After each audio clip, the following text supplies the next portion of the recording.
اور وہ آئین کے دائرے میں ہو، اور اس کا پہلا مرحلہ ہوگا آل پارٹیز کانفرنس، جس میں جو اتفاق رائے ہوگا وہ پارلیمنٹ میں سب کے اتفاق رائے سے بشمول پی ٹی آئی کے بائی پارٹیز ہے کنسنسس کے ساتھ اسے قانونی اور آئینی شکل دی جائے، تاکہ ملک انتخابات کے سوال پہ سیاسی بحران کا شکار نہ ہو۔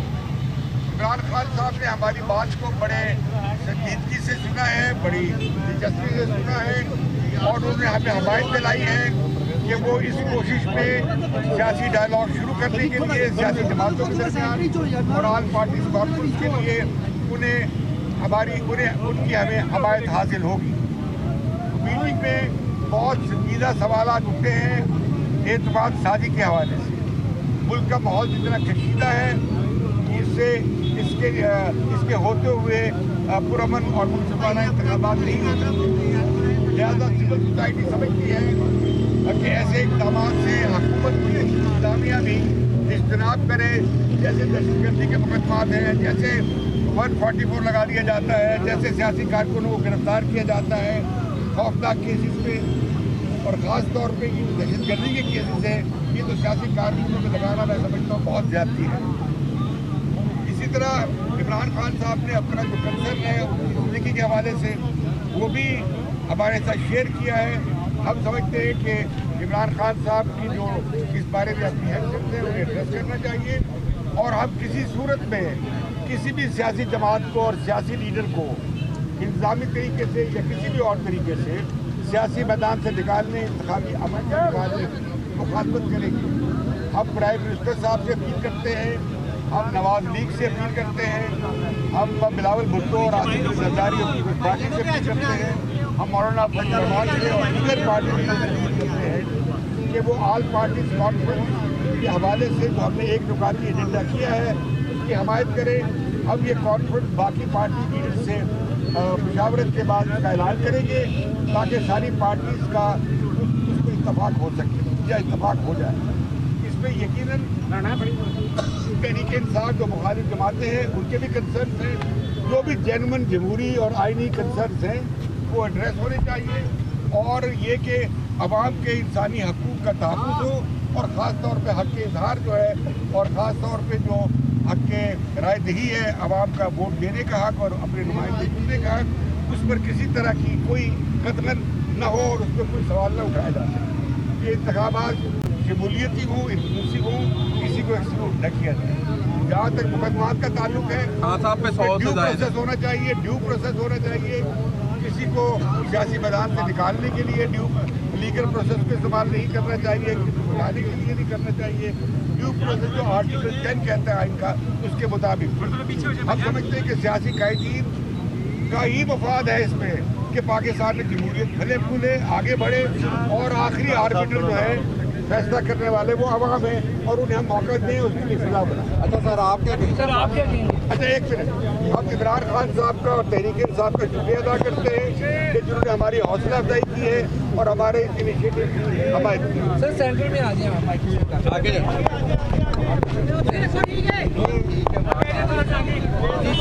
انسانی حقوق کے کارکن کی حیثیت سے، ایک صحافی ہونے کی حیثیت سے جس نے 60 برس اور پاکستان بننے سے پہلے بھی سیاست کو دیکھا ہے اور سن 46 کا بھی الیکشن دیکھا ہے، تو میں یہ سمجھتا ہوں کہ یہ بہت لازمی بات ہے کہ یہ پولیٹیکل پارٹی جو عمران خان صاحب کی قیادت میں ہے، اس کو بالکل ہی پوری آزادی سے کام کرنے کا موقع دیا جائے، اور جو ہم ایسی باتیں سن رہے ہیں کہ پھر ایک لیڈر کی جان لینے کی کوشش میں کچھ عناصر ہیں، تو ہم ان کی شدید مذمت کرتے ہیں۔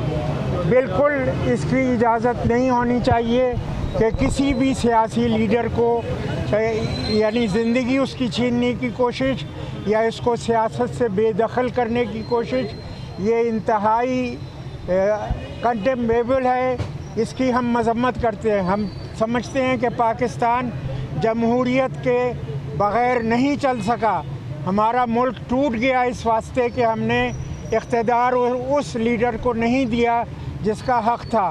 اب یہ دوبارہ یہ کھیل جو ہے یہ بند ہونا چاہیے، और बिल्कुल ही जो पार्टी भी इलेक्शन जीते और उसमें सब पार्टियों को बराबर से हिस्सा लेने का हक हो। और बहुत हमें खुशी है कि इमरान खान साहब ने हमारी इस दरख्वास्त को कबूल किया कि वो एक ऑल पार्टीज़ कॉन्फ्रेंस जो सिविल सोसाइटी अरेंज करेगी उसमें वो शरीक हो। उसमें सब लोग शरीक होंगे, वो भी जो किसी भी पार्टी में है, पीडीएम में है या कहीं भी हैं, वो सब भी शरीक हो और दीगर लोग भी शरीक हो, ताकि पाकिस्तान जो है वो जमहूरियत को मुस्तहकम करे। और इसमें जो अनासिर जमहूरियत का ख़ात्मा करना चाहते हैं उनके लिए भी तंबीह है कि ये अब सूरत हाल जो है ये पाकिस्तान में बर्दाश्त नहीं की जा सकती। हमारा हक़ है, हमारे शहरियों का हक़ है, हमारे मीडिया का हक़ है कि वो आज़ाद हो, हमारी सियासी पार्टियों का हक़ है कि वो आज़ादाना तौर पे सियासी कैंपेन कर सकें और इलेक्शन लड़ें और इलेक्शन के ज़रिए से इक़्तिदार में आएँ। ये बहुत अरसा ये खेल चल चुका है, ये अब बंद होना चाहिए। अब हम सिर्फ़ और सिर्फ जमहूरियत कबूल करेंगे।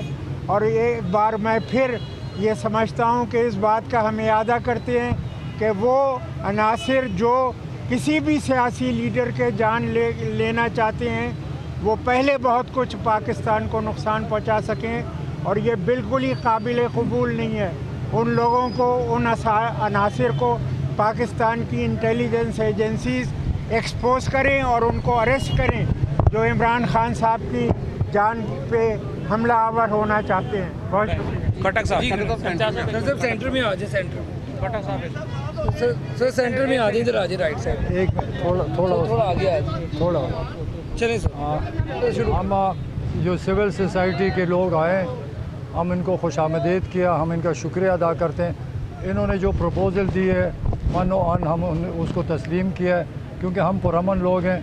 हम ना झगड़ा चाहते हैं ना लड़ाई चाहते हैं, हम सिर्फ हमारे एजेंडा है कि इस मुल्क में इलेक्शन की जाए। तो इन्होंने भी यही प्रपोज़ल दिया है और हम इस हुकूमत को कहना चाहते हैं कि आप इलेक्शन से क्यों भागते हैं। इस मुल्क का मुस्तकबिल है, पाकिस्तान की खातिर एक ही रास्ता है कि इस मुल्क में अमन हो और इलेक्शन हो, क्योंकि अगर इलेक्शन नहीं होगा तो ये मुल्क पता नहीं कहाँ से कहाँ चला जाएगा। जो हरकतें इन्होंने शुरू की हैं, जो FIR जो केसेस बना रहे हैं, दहशतगर्दी के केसेस, रंग बिरंगे केसेस, कत्ल के केसेस इमरान खान पर और हमारे वर्कर्स पर, इसको बंद होना चाहिए। और हम तो यहाँ आराम से बैठे हुए हैं, हमने कभी हमला नहीं किया। ये तो हम पर हमला आवर होते हैं, ज़मान पार्क पे हमला होते हैं, पुलिस आता है, डंडे बरसाते हैं, हमारे वर्कर को ज़ख्मी किया, गिरफ़्तार किए। तो ये क्या चाहते हैं? इस मुल्क की अफरा तफरी चाहते हैं? क्या ये मुल्क को आगे जाना है या मुल्क में इसी तरह चलना है? तो मैं इनको कहता हूँ कि अक्ल के नाखून लें, इस मुल्क की खातिर आपने आगे बढ़ना है। और ये अवाम जो है वो बग़ैर इलेक्शन पे किसी बात के तैयार नहीं है। तो हम बात भी करना चाहते हैं लेकिन एजेंडा इलेक्शन का होगा। अगर इलेक्शन पर तैयार होंगे तो आगे भी चलेगा और ये मुल्क पुरअमन रहेगा और मुल्क तरक्की करेगा। अदरवाइज़ ये सूरत हाल तबाही की तरफ जा रही है, मुल्क की इकॉनमी तबाह हो रही है या गुंडागर्दी शुरू हो चुकी है। हमारी भी हुकूमत थी, इन्होंने जुलूस निकाले, इन्होंने धरने किए, हमने तो किसी को नहीं मारा, किसी पर गैस नहीं मारा, हम तो पुरअमन इनको आने दिया। आज ये क्यों नहीं जाती और सिर्फ बदमाशी पे उतरे? मैं इनको बताता हूँ कि आज वो ज़माना नहीं है कि आप गुंडागर्दी करें किसी को पता ना चले। सोशल मीडिया का टाइम है, सारा पाकिस्तान इस वक्त खड़ा हो चुका है। अगर आप में अकल हो और मुल्क को बचाना हो तो एक ही एजेंडा है कि इलेक्शन कराएं और कोई रास्ता नहीं है। अच्छा जी, जैसे मैं अब से कुछ देर पहले जिस तरह अभी इम्तियाज़ आलम साहब ने आपको बताया, आपसे कुछ देर पहले एक वफद जो है वो इमरान खान साहब से मिला है, जिसकी क़यादत इम्तियाज़ आलम साहब कर रहे थे, जो आपको मालूम है कि हमारे एक बड़े जय्यद सहाफ़ी हैं। उसमें human rights commission of Pakistan के सरबराह, लेकिन अपनी ज़ाती हैसियत में हुसैन नकी साहब उसमें जो हैं वो शामिल थे, उसमें सुहेल उड़ाइद साहब शामिल थे, उसमें मुजीबर रहमान शामी साहब शामिल थे, लियाकत बलोच साहब जो हैं वो उसमें शामिल नहीं थे लेकिन वो इसका हिस्सा थे। इसके